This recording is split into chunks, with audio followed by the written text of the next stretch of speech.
Hi friends, నేను హైదరాబాద్ నుండి రామంపేట వస్తున్నా.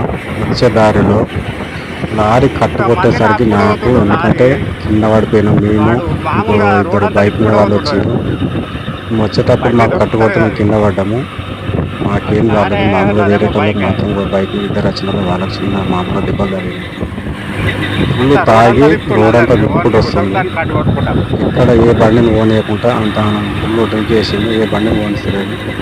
ఇలా డ్రైవ్ చేసుకుంటూ వస్తూ ఉంటే దాన్ని చూసి మేము 100కు ఫోన్ చేసినాము. పోలీసులు దానికి ఇన్ఫర్మేషన్ మాకు రావాలి, ఇక ఎక్కడి నుండి వస్తుంది బండి అంటే హైదరాబాద్ నుండి నిజామాబాద్ వెళ్ళే రూట్లో నర్సంపేట బంగారమ్మ టెంపుల్ నుండి మాకు జరిగింది బంగారమ్మ టెంపుల్ ఏరియాలో. ఇప్పుడు నేను రామంపేట వస్తున్నాను. దాని వెనకనే ఎందుకంటే నెంబర్ కావాలన్నారు. దాని వెనక రాలేదు. బండి నెంబర్ వ్యూ అయినా కానీ అక్కడ నెంబర్ రాలేదు. నెంబర్ ఈ డిస్ప్లే మీద వేసా బండి నెంబర్ కింద. బండి దొరికింది. నార్సింగ్లో ఆపిరు వాళ్ళు పోలీసులకు ఇన్ఫర్మేషన్ ఇస్తే ఇది డ్రైవర్ ఇల్లు రాయింది. ఎవరు మీకు దొరికితే వాళ్ళ మీకు బండి తీసుకోవచ్చు. ఆపితే కూడా బండి తీసుకోవచ్చు.